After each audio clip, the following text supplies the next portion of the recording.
On the way to get divorced, I suddenly developed the ability to read minds. My cold-faced husband with a frown was crying internally.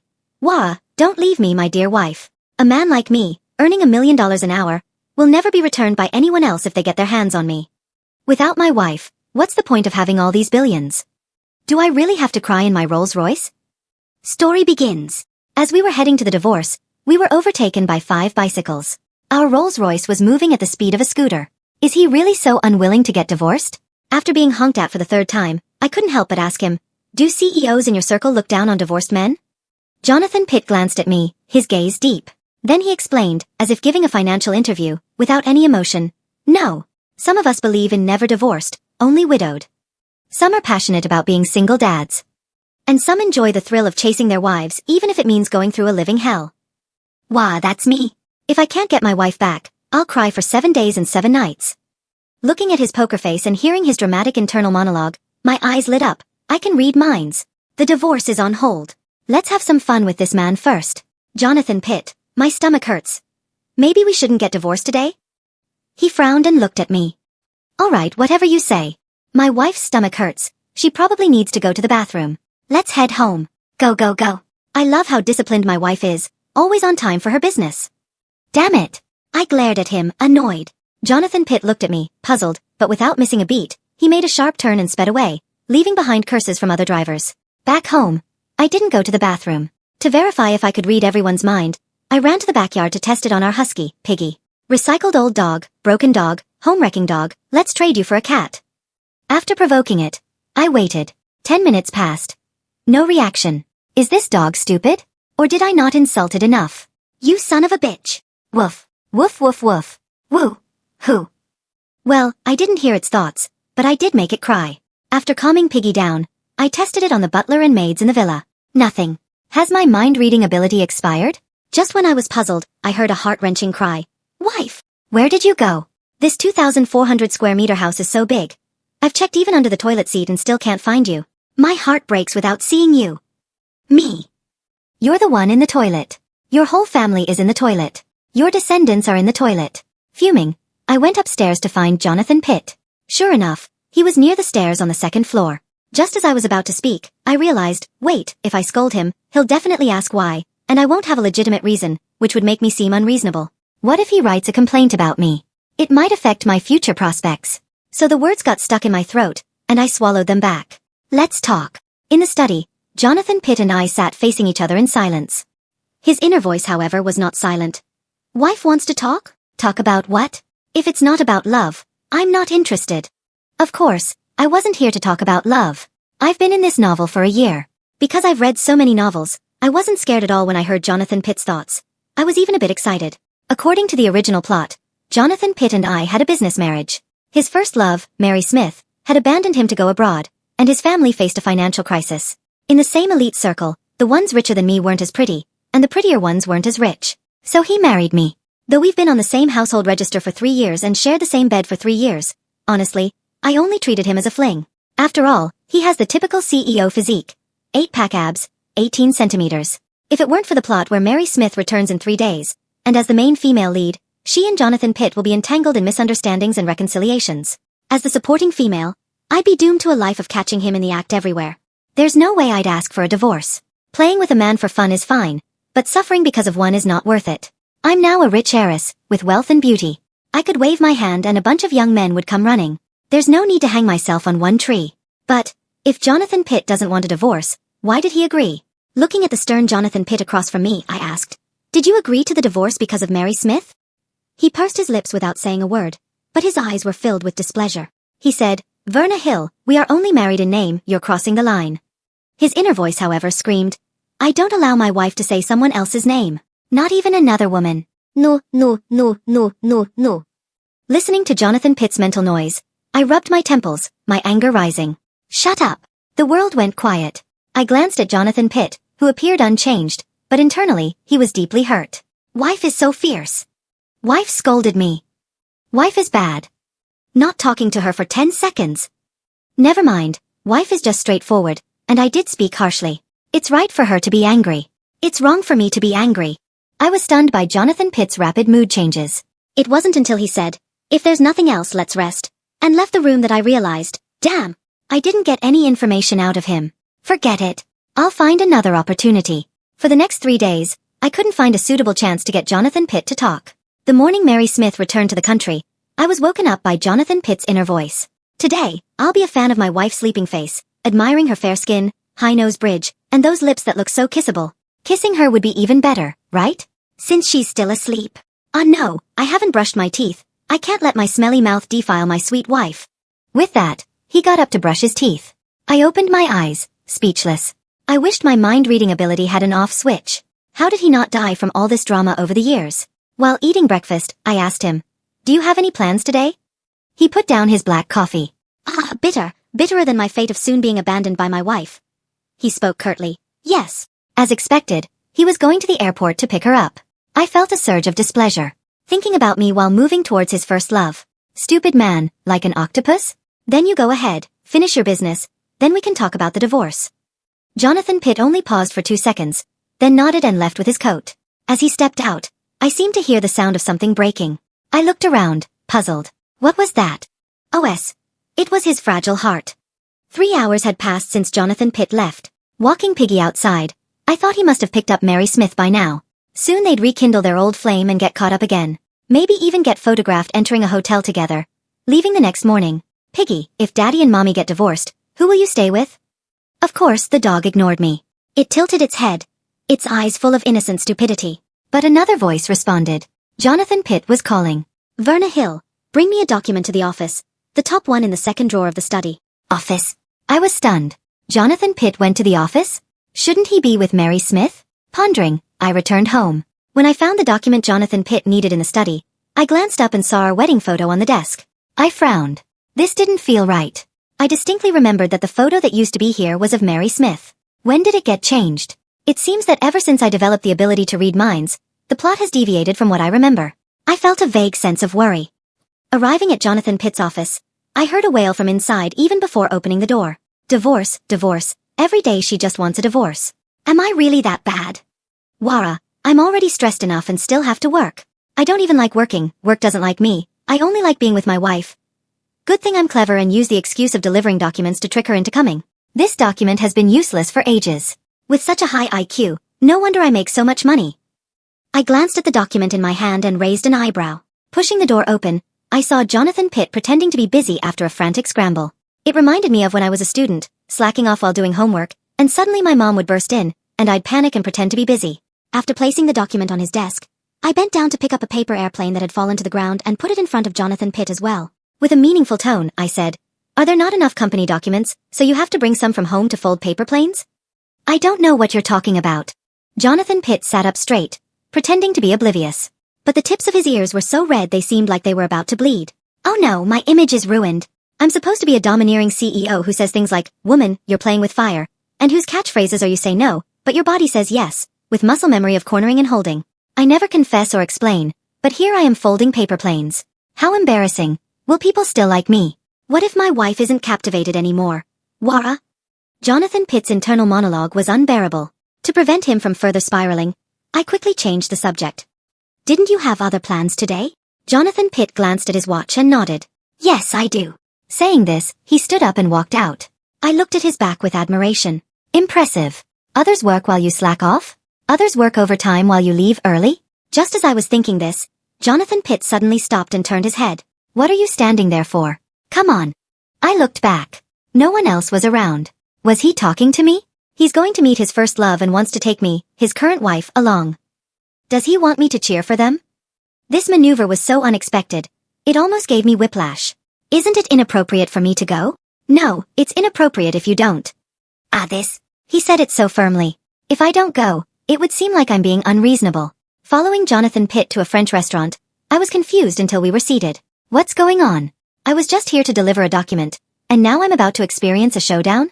We waited for a while, the dishes were served, but Mary Smith hadn't arrived yet. Seeing Jonathan Pitt about to start eating, I quickly stopped him. "Isn't it rude to start before everyone's here?" Jonathan Pitt looked puzzled. "You invited someone else?" I rolled my eyes at him. Is his side job a chef? How good is he at passing the buck? Verna Hill, do you remember what day it is today? Seeing Jonathan Pitt put down his knife and fork and look serious, I blurted out, "The day Mary Smith returns to the country." "Oh my God! Why does my wife keep mentioning Mary Smith lately? She even forgot our wedding anniversary. Is she into Mary Smith now? No way. She's a bits. My wife is such a sweetheart. How could she like her? Such bad taste. As Jonathan Pitt's internal wails echoed, my left brain thought, what's going on? Isn't Mary Smith his first love? How does he know she's a green tea bitch? According to the novel's plot, he should be having a she runs, he chases, she can't escape scenario with Mary Smith. Has something strange happened to Jonathan Pitt too? My right brain thought. Wedding anniversary? It seems like it really is today. Jonathan Pitt's plans were to celebrate our anniversary. Smiling awkwardly, I tried to salvage the situation with sweet words. Just kidding. Today is our wedding anniversary, right? Happy anniversary, honey, let's eat. Waaah, my wife called me honey. Her voice is better than the notification sound for an Alipay payment. With Jonathan Pitt's internal voice flooding my mind, I silently focused on my meal. Verna Hill, you're terrible. He worked hard to plan a surprise, and all you can think about is tacky betrayal plots. If there's a gift hidden in the dessert, you'd be even. Wait, what's that poking my tooth? I spit it out and saw, a necklace. I'm such a jerk. He even prepared a gift. I rummaged through my pockets, shocked to find that aside from a black bank card, I had nothing valuable. I'm really a simple rich heiress. Taking out the black card, I handed it over, trying to be cool. We rich people are simple. We give money as gifts. Take this card, man, and don't come home until you've maxed it out. This counts as a return gift, right? No necklace could be more expensive than my balance, right? I instantly felt justified. Although it's a bit tacky, it's the first gift my wife has given me. I'll buy a card holder to enshrine this card. I almost forgot the main thing. I haven't discussed not wanting a divorce with my wife yet. After a moment of mental preparation, Jonathan Pitt finally spoke. Verna Hill, this past year with you has been quite nice. Would you be willing to? Jonathan. Halfway through his sentence, a soft female voice interrupted. Mary Smith. What's going on? What's going on? Why is she here? Why is she here? We both exclaimed in unison. It's been a long time. Is this your wife? Hearing her words, I felt a bit nervous. Here it comes, the first love with hostility and agenda. Next, she'll turn the awkwardness into a chance to sit beside Jonathan Pitt, making him peel shrimp, crabs, and shells for her. And Jonathan Pitt, still resenting her for abandoning him, will refuse. The first love will look disappointed, with tears in her eyes, saying to him, Jonathan, you still blame me, don't you? We can't go back to the way things were, can we? Under my knowing gaze, Mary Smith spoke again. Whose fairy tale book was left open, letting such a beautiful princess like your wife out? As she said this, she sat down beside me, affectionately holding my hand. From a distance, you look beautiful, but up close, you're a stunning beauty. Jonathan is so lucky to wake up to such a face every day. Jonathan Pitt and I. What can I say? This first love, who was only a bit of a saint and a lovely wife in the original, seems to have turned into a bitcha lesbian. She can't win the male lead back like this. The plot is veering further off course. Typically, in online novels in my current situation, the cold CEO has become chatty. The sweet first love has turned into a bitcha lesbian.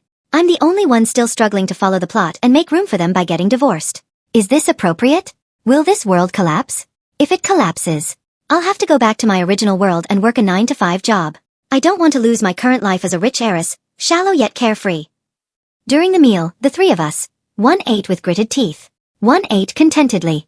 One ate nervously. Finally, when we all put down our cutlery, the meal was over. Just as we reached the restaurant door, I suddenly needed to use the restroom. When I returned, I saw Jonathan Pitt cornering Mary Smith against the wall from a distance. They seemed to be arguing about something. I rubbed my hands in excitement. Is the plot finally returning to normal? Will I not be sent back? They should be having an emotional exchange as described in the original. Jonathan Pitt will say something harsh, and Mary Smith will respond with sweet words. Then Jonathan Pitt will kiss her passionately, releasing all the longing from these years, right? Sure enough, Jonathan Pitt got closer to Mary Smith. But wait, Jonathan Pitt, what are you doing to the heroine? She's suffocating. I hurriedly ran over and rescued Mary Smith from Jonathan Pitt's grasp. She coughed and said weakly, I'm sorry, sister. It's my fault. I shouldn't have kept staring at you. Don't blame Jonathan. I just never saw someone so beautiful before, that's all. Sister? So now I'm her sister, not Jonathan Pitt's wife? I looked at Mary Smith with amazement. She really is such a bits. She's such a bits. She said I was dull and unworthy of my precious wife, convincing me to divorce and leave my wife single. That's why I laid hands on her. She's the one driving a wedge between my wife and me. I was bewildered. Was I mistaken? Have the male and female leads both fallen for me? This whole situation was way off. I was supposed to be in a typical CEO novel. For the next few days, I tried my best to match Mary Smith and Jonathan Pitt together to restore the plot to its original course. This led to them pulling each other's hair 3 times, arguing 5 times, and splashing coffee on each other 7 times. Forget it, it's too difficult to fix. I'm here to enjoy life, not endure torment. Most people can't even dream of being this wealthy for a year. I should be satisfied. So, I decided to let things slide. Later, Mary Smith would often arrange for us to accidentally meet. Unlike the original storyline where we made things difficult for each other, we sat together amicably, having afternoon tea and chatting about the man we both knew. Jonathan has a bit of a temper, a bit of a dull personality, and is quite boring, but he's good in other ways. Jonathan never complimented you on your beauty? How mean of him, unlike me who just hates that I can't fully describe your charm. How could Jonathan not cherish someone as wonderful as you? Well, how to put it? People don't hate green tea bitches. They hate not being the one they flirt with. Now, I'm being flirted with and it feels great. On the other side, Jonathan Pitt's resentment towards Mary Smith grew. Every day I woke up to his grumbling thoughts. Mary Smith is so audacious, flirting all over the place. Doesn't she have her own targets? Why must she come for mine? Her mouth is like it's smeared with something nasty, always bad-mouthing me in front of my wife to make herself look better. Is she Piggy's long-lost daughter? She's such a bitch. I need to ask Piggy about this. Listening to Jonathan Pitt's morning routines, I sighed silently. Their characters had deviated so much. For a whole month, they constantly clashed. All I wanted was to live quietly as a rich lady. Whether the male and female leads were abusing or fighting each other, I didn't want to be involved. So, let's get divorced. I arranged another trip to the Civil Affairs Bureau with Jonathan Pitt. But this time, he didn't agree. I'm busy lately, let's wait. Busy? Busy with what? I looked at him speechlessly. Brother, you haven't been to the office in 3 days.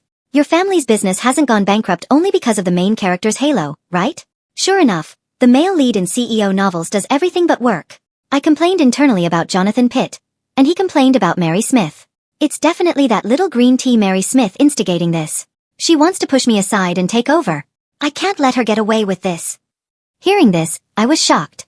They are all my admirers. Can't we all just get along peacefully? If they fought, I'd be stuck chewing sunflower seeds and chips, feeling troubled. A few days later, I witnessed how Jonathan Pitt set Mary Smith up. Other CEOs would torment the heroine by cutting out kidneys, gouging out eyes, or sending them to prison. Our CEO introduced her to 5 suitors, busying, beautifying her to death. Who gets it? These 5 suitors were a pure school heartthrob, an aesthetic elite, a handsome movie star, a sunny boy next door, and, how is there a stay-at-home dad? Isn't it every girl's dream to become a mother painlessly? Jonathan Pitt asked me with confusion. Suddenly he made sense. With that logic, the stay-at-home dad wins bonus points. I voted for the stay-at-home dad. On the day Mary Smith went on a date, Jonathan Pitt and I tagged along. One to enjoy the drama, and the other to adjust plans as needed. Each date went smoothly. By the time she met the boy next door, Mary Smith was smitten, smiling crazily, lowering her head to giggle and sneaking peeks. Her whole face looked like a blooming sunflower. Frivolous. Hearing Jonathan Pitt suddenly speak, I was startled. What? A woman like Mary Smith might never understand loyalty in her life. No. Unlike... never mind. Unlike me. My heart and eyes only have my wife. My wife is the sky, the earth, and naturally beautiful. Sigh. Why am I too shy to say it out loud? I quickly perked up my ears. I heard it. Both ears heard it. After finishing the dates with all 5 men, Mary Smith came to us with a frown. Sigh, sister. It's so hard to choose. They're all so good I can't pick one. I patted Mary Smith's shoulder about to speak, but Jonathan Pitt beat me to it. If you type fast enough, you can do a 1v5. Mary Smith and I. I was shocked. Mary Smith was delighted. You're right. Why choose? As an adult, I want them all. So I watched as Mary Smith sent love applications to all 5 men, starting her journey as a notorious playgirl. Good luck, sister. Ever since Mary Smith seriously started dating, Jonathan Pitt was in high spirits every day. Although he didn't say it out loud, his inner voice revealed everything. At night, just as I was about to fall asleep, I was woken up by Jonathan Pitt's internal voice. Missing you in the night, I hope you can be by my side, wonder if you will change your heart, oh missing you in the night, hey. Shut up. I sat up abruptly, turning on the bedside lamp. I seriously looked at this human CD player beside me. Is he that happy? He sings while brushing his teeth, eating, using the bathroom, taking a shower, and even in the middle of the night. Is he showing off his extensive music library? I didn't say anything. Jonathan Pitt looked at me innocently. Let me love you once again, let love return to the beginning. He continued singing in his mind while pretending to be innocent. I couldn't stand it any longer and bit down on him. Bite you, you annoying pest. I missed the mark when landing, and ended up biting his lip. Varna. That night, I experienced the typical domineering CEO package again. Afterward, I lay exhausted on the bed. Not divorcing was the right choice. He still has some use. Since no one else wants him now, I might as well keep him. Since that night, Jonathan Pitt seemed to come out of hibernation, clinging to me every day. One day, while we were on the sofa, the door suddenly opened. The person who opened the door was Mary Smith. In this situation, as the main female lead in First Love, she should have said, "Jonathan, I just tried the password and the door opened. Does this mean you still have feelings for me? Otherwise, why would you still use my birthday as the password?" But Mary Smith wasn't an ordinary person. She cried while saying, "Waaah, Jonathan Pitt, you're so scummy. The door password is still my birthday. How can you do this to Sister Waaah? Sorry, I came at the wrong time?" We hurriedly adjusted our clothes and looked at her expressionlessly. Jonathan Pitt, being interrupted in the middle of something, was very displeased and said harshly, "I'll change it right away. What are you doing here? Breaking into a private residence. Do you want to go to jail?" Hearing this, Mary Smith immediately ran to me, hugging my waist and crying, "Brother is so fierce, unlike me, who never raises my voice." My hand moved on its own, wrapping around Mary Smith. Girls are so soft. Much nicer to hug than Jonathan Pitt. I wanted to hold her a bit longer, but out of the corner of my eye, I saw Jonathan Pitt going from gritting his teeth to helpless, and then suddenly having an idea. He seemed to be planning to call the police, so I quickly pushed Mary Smith away and started mediating. All right, let's all calm down. What's going on?" Hearing me say that, Mary Smith cried even harder. She really messed up. The 5 men not only discovered each other but also formed a group chat, collectively condemning her. Every time she brought different people to KFC, even the staff couldn't take it anymore and exposed the truth. Poor and trying to date handsome guys, go home and play O-Tone games to get your fix. After hearing her story, I felt deeply sympathetic. I quickly asked her, "So, which one tastes better, the Orleans or the spicy crispy chicken?" "The Orleans is always the best." "Verna, you're focusing on the wrong thing," Jonathan Pitt gently tugged at my sleeve to remind me. Realizing my mistake, I nodded and began to comfort Mary Smith seriously. Just as I was about to calm her down, Jonathan Pitt interjected, "Mary Smith, you're so dumb. Even elementary school kids can handle 5 subjects at once, but you, as a sea king, can't manage 5 men." His words were incredibly insulting.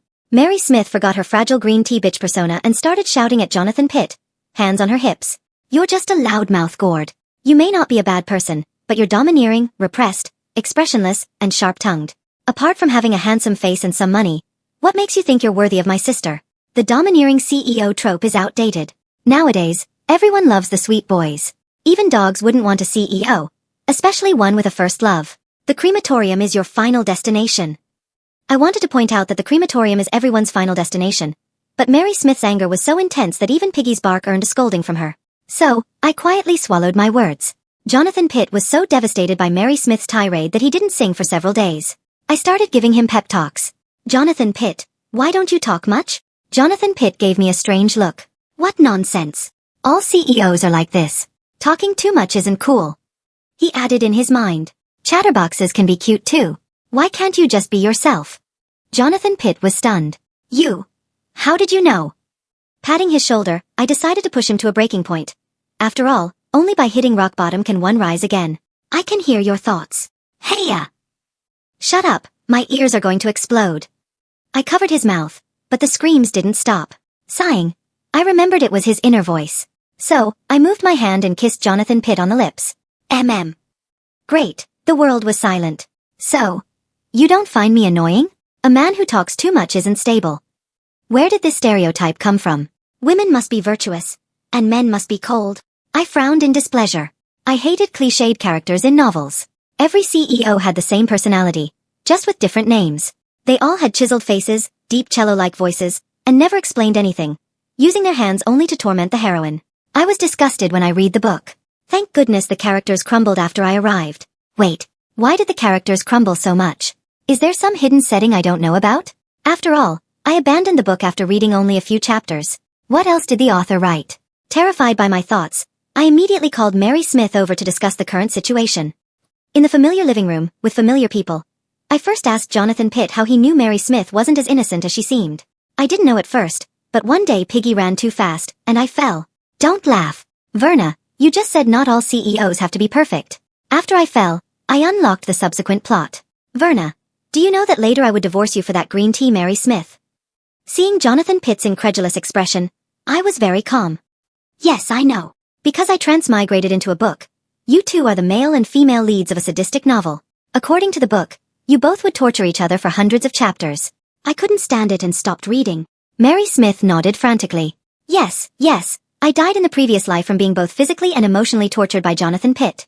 I ate my grief away and ended up bursting. After reincarnating, I decided to avoid Jonathan Pitt at all costs. With money and beauty, why not cling to a beautiful and kind sister like Verna?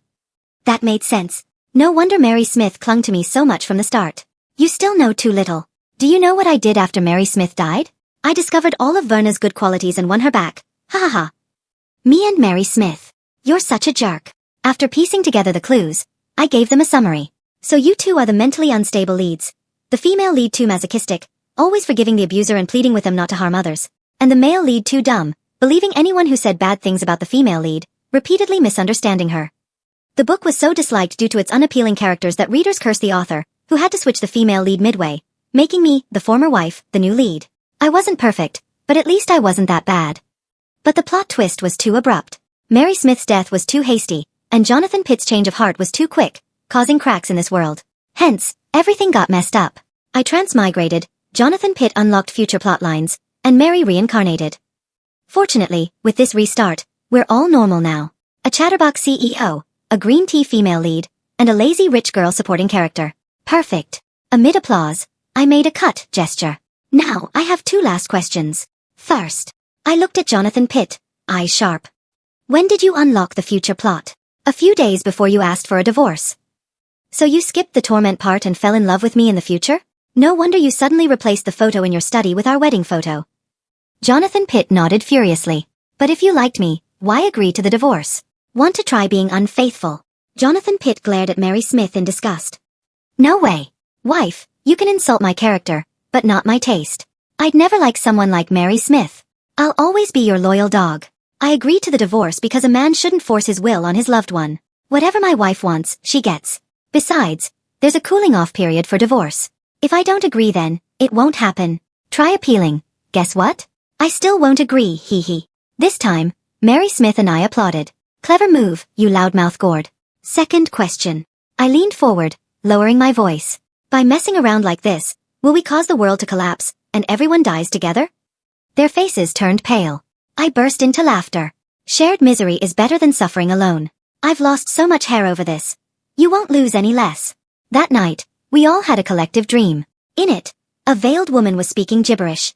My dear ones, I was wrong. I shouldn't have written brainless sadistic romances. Cold violence as male charm is nonsense. The saintly heart as female charm is nonsense. Let stereotypes and female rivalry go to hell. Sincerity is the true killer move. Thank you for your awakening. It taught me what to write. Don't worry, many people love you now, the world won't collapse. Lastly, Verna darling, Mom supports you being with Mary. Beauty should be with beauties. I woke up to Jonathan Pitt's grumbling. Get lost. I'm legally married. Shipping everything only harms you. I guess the voice we heard was from the author. The world wouldn't collapse, and with that worry gone, we all let go of our contradictory personas and started living freely. A year into our marriage, Jonathan Pitt and I suddenly entered a honeymoon phase. He whispered sweet nothings in my ear daily, complained to me first if any girl at work showed interest, and called his mom to pick up her lipstick if it appeared in his car, warning her not to be careless. See, a talkative CEO. How delightful. And I no longer heard his thoughts because his mouth was chatter enough. For instance, early one morning, clingy Jonathan Pitt brought over 2 shirts. Wife, should I wear the pink shirt to work or the blue one? Looking up from watching The Legend of Jean Juan, I glanced at him and quoted a classic line. Pink is delicate, but how old are you now? Jonathan Pitt left dejectedly, muttering, she thinks I'm old, not talking. This time, definitely not talking for a long time. If my wife doesn't coax me, I won't make up with her. 10 minutes later, he came back, looking frustrated. Sighing, I softened my tone. Honey, you're the handsomest. Wear the blue one, it suits you better. But he suddenly leaned in, his hand caressing the back of my neck. You know how to coax me, right? With that, he deepened the kiss. That day, Jonathan Pitt never made it to work in the blue shirt. Fortunately, he was the boss, so no one docked his pay. On the other hand, Mary Smith, after her dating fiasco, had been aimlessly wandering. Seeing her for the 18th time strolling down the street, I couldn't stand it anymore and got her a job at one of my invested companies. I used to be in venture capital in my previous life. Being this rich, I couldn't help but invest in a few companies, and they all did quite well. Annoying, right? Once she started working, Mary Smith abandoned her brief stint with a romantic brain. She even told us to call her Madam Mary Smith, CEO. Me? Question mark. You're just entry level. Who made you CEO? Mary Smith and Jonathan Pitt didn't get along well in this life. She constantly snatched business from Jonathan Pitt's company and won every time. Who would have guessed? The female lead with a romantic brain was actually a business genius. Afterward, Jonathan Pitt lamented, "Business talent has nothing to do with gender. Will I, the top tycoon, have to make way for Mary Smith in a few years?" I shook my head mysteriously. No, realize the truth. You two are working for me. 3 months later, Jonathan Pitt, having been outmaneuvered in business too much, had some free time. He started planning a new wedding for me. Unlike the novel's grandiose depiction of spending billions, inviting countless celebrities, and firing salutes, our wedding was modest and simple, like any ordinary family's, inviting close friends and chatting about trivial matters. In front of everyone, I walked down the aisle to Jonathan Pitt. During the vows he said, "My name is Jonathan Pitt, but chasing my wife hasn't been easy. My wife's name is Verna Hill, but she's anything but weak, holding my life in her hands." This story tells us that naming is an art, not to be taken lightly. Off topic. Cough, back on topic. Wife. When I was little, I always wondered whether to be a writer or a scientist when I grew up. This question troubled me for over 20 years until I met you.